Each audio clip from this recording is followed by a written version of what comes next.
Good morning students. मैं ऋषिपाल वर्मा श्रीमती भगवती देवी school and college education बहरौल से। विषय है अपना बॉटनी वनस्पति विज्ञान। क्लास है बेटा बीएससी सेकेंड ईयर। देखिए बेटा, बीएससी सेकेंड ईयर की बात करें अपन इनके सिलेबस की, तो इनका जो सिलेबस है उसके 3 पार्ट हैं।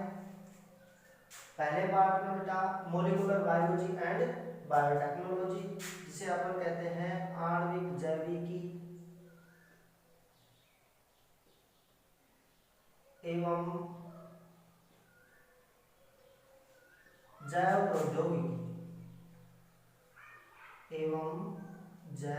प्रौद्योगिकी। इसके अलावा दूसरा पार्ट होगा बेटा आप लोगों का पादप कार्य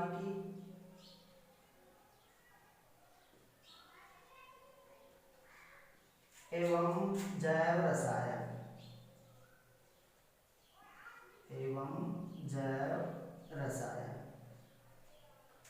तीसरा पार्ट जो होगा बेटा आप लोगों का टेरिडोफाइटा, अनावृत बीजी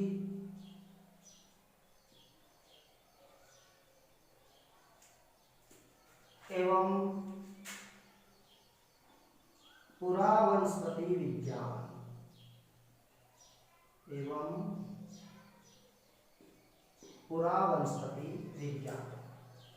तो बेटा सिलेबस में 3 पार्ट होंगे। एक तो आणविक जैविकी एंड जैव प्रौद्योगिकी, दूसरा पादप कार्यकी एंड जैव रसायन। इसके अलावा तीसरा होगा बेटा टेरिडोफाइटा, अनावृत बीजी एवं पुरावनस्पति विज्ञान। तो अपन बेटा सबसे पहले अध्ययन करेंगे पार्ट 3 के बारे में। किसके बारे में? पार्ट 3 के बारे में, जिसका नाम है टेरिडोफाइटा, अनावृत बीजी एवं पुरावनस्पति विज्ञान। जिसमें भी सबसे पहले अध्ययन करेंगे अपन किनके बारे में? टेरिडोफाइटा। किनके बारे में? टेरिडोफाइटा के बारे में। देखिए बेटा, टेरिडोफाइटा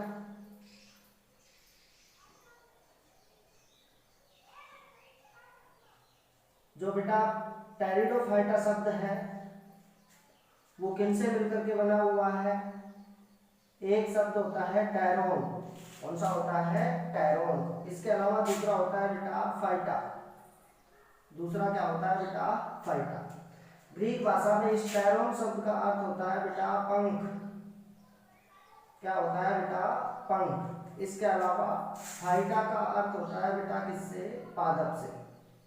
किससे होता है? पादप से। तो यहाँ पे आप कह सकते हैं कि जो टेरिडोफाइटा शब्द का जो शाब्दिक अर्थ होता है वो होता है पंख समान पादप। कैसे बेटा? पंख समान पादप।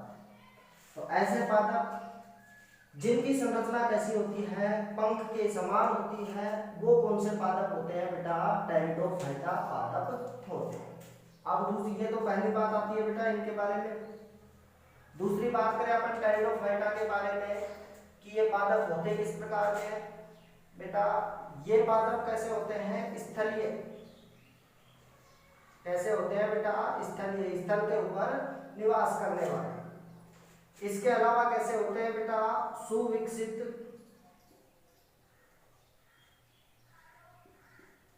संवहनी। कैसे होते हैं बेटा? सुविकसित संवहनी, मतलब इनमें इनका जो संवहन तंत्र होता है वो कैसा पाया जाता है? सुविकसित पाया जाता है। इसके अलावा बीजाणुद्विद। इसके अलावा बीजाणुद्विद पादप होते हैं। देखिए बेटा, टेरिडोफाइटा के जो पादप हैं वो कैसे होते हैं? स्थलीय होते हैं। इनमें इनका जो संवहन तंत्र होता है बेटा वो कैसा पाया जाता है? सुविकसित पाया जाता है। इसके अलावा पादप कैसे होते हैं? बीजाणुद्विद प्रकार के, मतलब इन पादपों में बीजाणुओं का क्या होता है? निर्माण होता है। इसके अलावा ये जो पादप होते हैं कैसे होते हैं बेटा? फूल रहित, या फिर अपन कह सकते हैं कैसे होते हैं बेटा? पुष्प रहित पादप। कैसे पादप होते हैं? पुष्प रहित पादप होते हैं। तो अपने को पता चलता है टेरिडोफाइटा के बारे में इन पादपों का जो आकार होता है वो किनके समान होता है, पंख के समान होता है। इसके अलावा ये कैसे होते हैं, स्थलीय पादप होते हैं, सुविकसित संवहन तंत्र वाले होते हैं, बीजाणुओं का इनमें क्या होता है, निर्माण होता है, बीजाणुउद्भिद पादप होते हैं। इसके अलावा कैसे होते हैं बेटा, पुष्प रहित पादप होते हैं। अब बात करते हैं बेटा किसके बारे में, टेरिडोलॉजी के बारे में। किसके बारे में, टेरिडोलॉजी के बारे में। यह वनस्पति विज्ञान की वह शाखा है जिसके अंतर्गत अपन किनका अध्ययन करते हैं, टेरिडोफाइटा के पादपों का क्या करते हैं अपन बेटा, अध्ययन करते हैं। मतलब वनस्पति विज्ञान की वह शाखा जिसके अंतर्गत टेरिडोफाइटा का क्या किया जाता है, अध्ययन किया जाता है, वह क्या कहलाती है, टेरिडोलॉजी कहलाती है। इसके अलावा टेरिडोफाइटा पादपों का अध्ययन करने वाले जो वैज्ञानिक होते हैं वो क्या कहलाते हैं, टेरिडोविद। क्या कहलाते हैं बेटा, टेरिडोविद, जिन्हें अपन क्या कह सकते हैं, टेरिडोलॉजिस्ट कह सकते हैं। क्या कहते हैं बेटा अपन, टेरिडोलॉजिस्ट कहते हैं। तो टेरिडोलॉजी शब्द क्या हुआ बेटा, जिसके अंतर्गत अपन किनका अध्ययन करते हैं, टेरिडोफाइटा के पादपों का अध्ययन करते हैं। इसके अलावा इन पादपों का अध्ययन करने वाले जो वैज्ञानिक होते हैं वो क्या कहलाते हैं, टेरिडोविद कहलाते हैं। इसके अलावा अगली बात आती है बेटा टेरिडोफाइटा के जनक के बारे में। किसके बारे में, जनक के बारे में। तो टेरिडोलॉजी के जो जनक होते हैं बेटा वो कौन थे, F.O. बावर। कौन थे बेटा, F.O. बावर। इसके अलावा भारतीय टेरिडोलॉजी के जो जनक थे वो कौन थे बेटा, प्रोफेसर S.S. बीर। कौन थे बेटा, प्रोफेसर S.S. बीर। अगर अपन बात करें जनक के बारे में तो टेरिडोलॉजी के जो जनक थे वो कौन थे बेटा, F.O. बावर। भारतीय टेरिडोलॉजी के जनक की बात करें तो कौन थे बेटा, प्रोफेसर S.S. बीर। ठीक है बेटा, ये इनके क्या हो गए, जनक हो गए।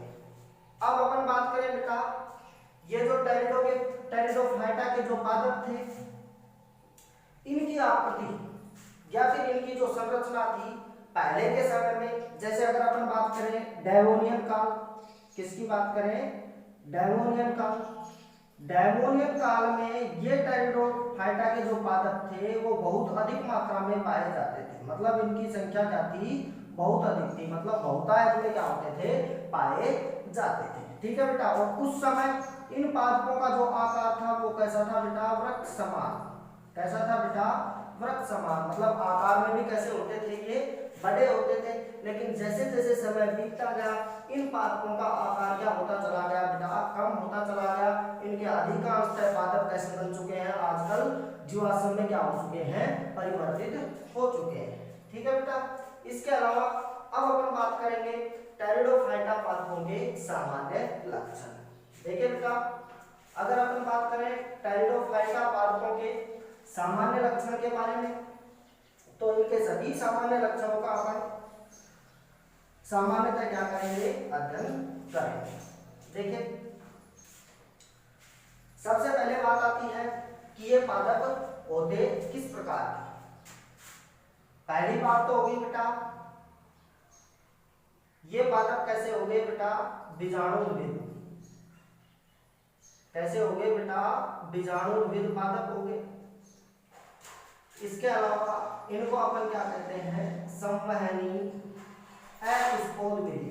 क्या कह सकते हैं बेटा अपन इनको, संवहनी अपुष्पोद विधि पादप कह सकते हैं। जैसा कि मैंने आप लोगों को पहले बताया है कि इनमें सुविकसित क्या पाया जाता है, संवहन तंत्र पाया जाता है। संवहन तंत्र के रूप में क्या पाए जाते हैं बेटा, जाइलम। इसके अलावा क्या पाए जाते हैं, फ्लोएम।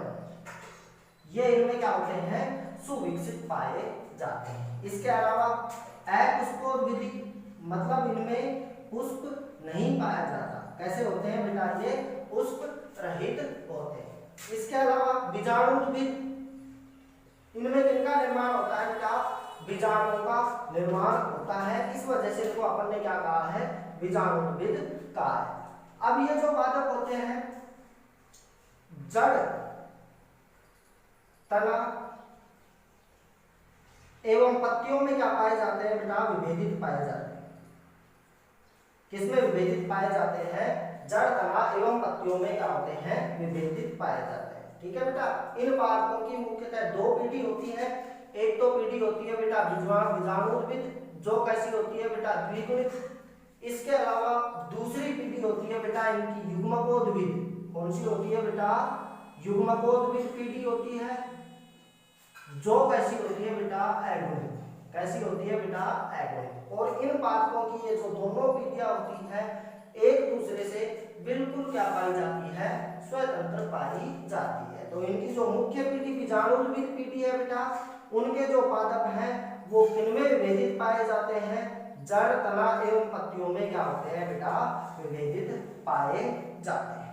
दूसरी बात आती है बेटा इनका संवहन तंत्र कैसा है बेटा, विकसित। एक क्या पाया, संवहन तंत्र में क्या पाया जा रहा है बेटा, जाइलम। इसके अलावा दूसरा कौन सा हो गया बेटा, फ्लोएम। तो जो इनका जाइलम होता है उनमें किनका, वाहिनिकाओं का, किनका बेटा, वाहिनिकाओं का। इसके अलावा इनका जो फ्लोएम होता है उनमें किनका, सहकोशिकाओं का। किनका, सहकोशिकाओं का क्या पाया जाता है, अभाव पाया जाता है। क्या पाया जाता है, अभाव पाया जाता है। जाइलम में तो किनका अभाव पाया जाता है बेटा, वाहिनिकाओं का।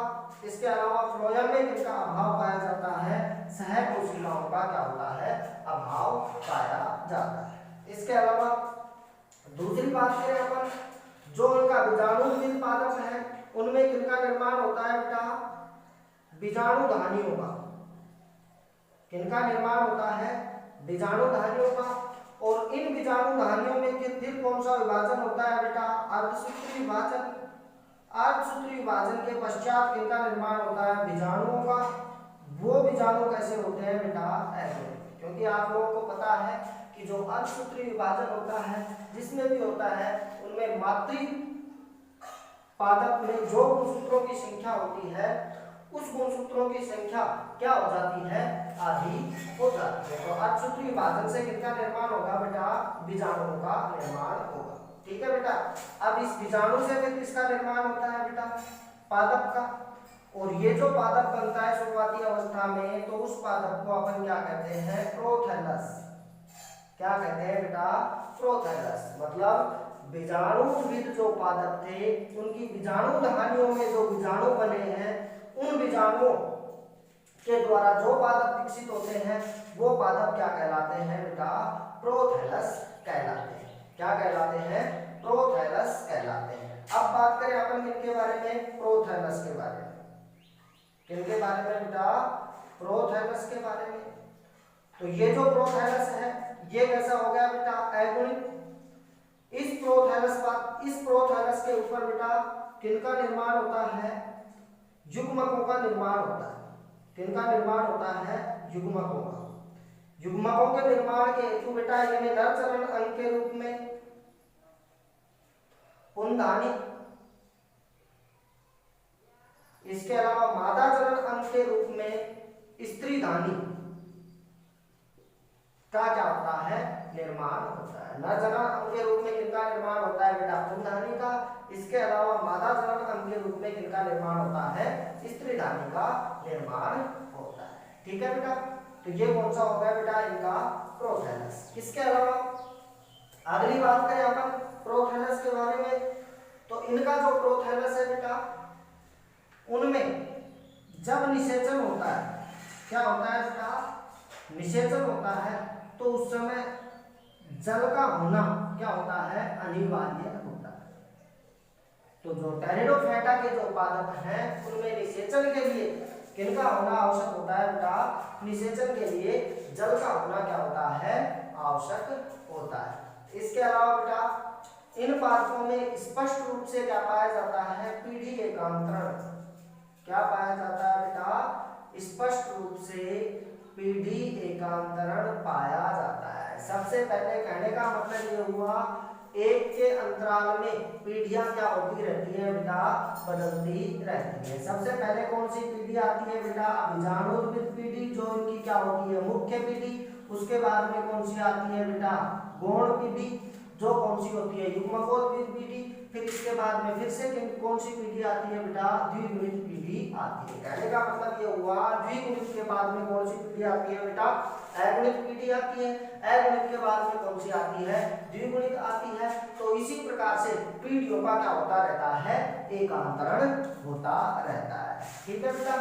इसके अलावा ये पीढ़ी एकांतरण की बात होगी। बीजाणुद्वित पीढ़ियों में किसका निर्माण होता है, बीजाणुओं का। इसके अलावा युग्मकोद्भिद पीढ़ियों में युग्मक धानियों में या फिर नर जलनांग या फिर मादा जलनांग बनते हैं। नर जलनांग में नर युग्मक और मादा जलनांग में कौन से बेटा, मादा युग्मकों का विकास होता है, जिनमें निषेचन द्वारा युग्मनज बनता है। युग्मनज से फिर सामान्यतः नए पादप का क्या हो जाता है, निर्माण हो जाता है, जो फिर से कैसा हो जाता है बेटा, द्विगुणित अर्थात बीजाणुद्वित पीढ़ी में क्या कर जाता है, प्रवेश कर जाता है। उदाहरण के रूप में अगर अपन बात करें टेरिडोफाइटिक पादपों के बारे में, तो एक कौन सा हो गया बेटा, साइलोटम। कौन सा हो गया बेटा, साइलोटम। इसके अलावा कौन सा हो गया बेटा, सिलेजिनेला। कौन सा हो गया, सिलेजिनेला। इसके अलावा और बात करें अपन तो कौन सा हो गया बेटा, मार्सिलिया। कौन सा हो गया, मार्सिलिया। इसके अलावा कौन सा हो गया बेटा, इक्विसिटम। कौन सा हो गया बेटा, इक्विसिटम हो गया। तो ये कुछ आप लोगों को टेरिडोफाइटिक पादपों के क्या बताए गए हैं बेटा, सामान्य लक्षण बताए गए हैं। अब इन सामान्य लक्षणों की अपन ने बात की, एक दो मुख्य बातें और हैं जिनके बारे में और चर्चा करते हैं अपन, कि ये जो टेरिडोफाइटिक पादप थे, ये पादप जगत के प्रथम बीजाणुरहित पादप थे। कैसे पादप थे बेटा, प्रथम बीजाणुरहित पादप। कई बार में क्वेश्चन पूछा जाता है, पादप जगत के प्रथम बीजाणुरहित पादप कौन थे बेटा, टेरिडोफाइटा। इसके अलावा सबसे छोटा जो टेरिडोफाइटा का प्लांट होता है उसका नाम है बेटा एजोला। जो क्या है बेटा, सबसे छोटा टेरिडोफाइटिक प्लांट है। इसके अलावा सबसे बड़ा टेरिडोफाइटिक प्लांट होता है, वो कौन सा होता है बेटा, साइथिया। कौन सा था बेटा, साइथिया। जो क्या होता है, सबसे बड़ा टेरिडोफाइटिक प्लांट होता है। ठीक है बेटा। तो आज अपन ने बात की किनके बारे में, टेरिडोफाइटा के बारे में, कि टेरिडोफाइटा क्या है और इनके सामान्य लक्षणों के बारे में क्या किया बेटा, अध्ययन किया। अगले वीडियो में अपन देखेंगे बेटा इन पादपों के जीवन चक्र के बारे में।